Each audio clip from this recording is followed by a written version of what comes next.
All right, Jeff, first tell us about your radio show. Yeah, it's not a radio show per se. I work for WWJ, the all news station in Detroit, and I cover the auto industry. And I do a 1-minute feature every day entitled Car Chronicles, and there's a weekly version for CBS, as well as a weekly test drive piece that runs on our station and on CBS stations. Now, you did a great panel today, had a couple of automotive representatives there. What do you think the message from them is to radio? I think the message is to radio that after a few years of deciding within themselves what's important in vehicles, they're now reaching out to the radio industry. I think they've reached a critical mass with these connectivity systems in vehicles where, okay, they've got the first ones out there, now they're saying, what do we do next? And since they're auto people, they're not really sure, so they're reaching out to other industries, including ours. And as we heard from the panel, they're open to new innovation, they're open to new partnerships, they're open to the auto industry saying, hey, I've got this great idea for something that should be in a car entertainment system.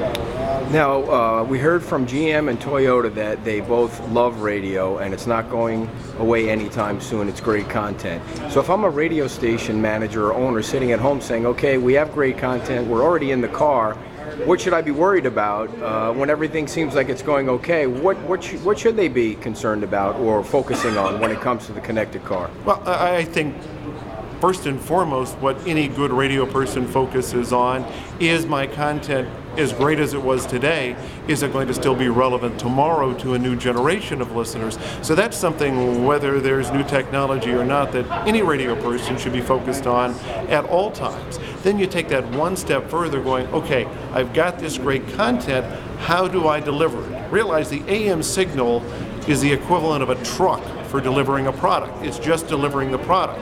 I make a product, I don't care if it's delivered on AM radio, internet, satellite, or something that hasn't been invented yet. So I think anybody in radio should be thinking, okay, what is the latest delivery method for the product that I have, and how do I get to be a part of that delivery method? Because you're a brand. If your brand works in radio, if you've established that brand in radio, I think that transfers to new media. And they also said eventually there's going to be total connection, connected to the roads, connected to other cars, connected to the internet. What does that mean, again, for radio? Does it mean anything different? Yeah, again, as I mentioned, being on as many platforms as possible, but also realizing that this is, to me, this reminds me of the early days of television when people got to try all sorts of interesting and innovative things, and some of these things are going to fail. So you try them, if something fails, you move on to something else, and also understand that success today may not be the share of market that you might have had before because the market's going to be so fragmented. So, if you do something hyper-local that only reaches a few people, but they're people that an advertiser really wants to reach, you probably have a product there that works. And finally, in your opinion, what's the best unit out there right now? Well, there are a lot of units. Consumer Reports likes the Chrysler unit because it's simple.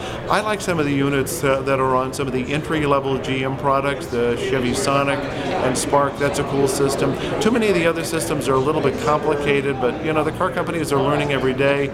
These are becoming simpler as we go.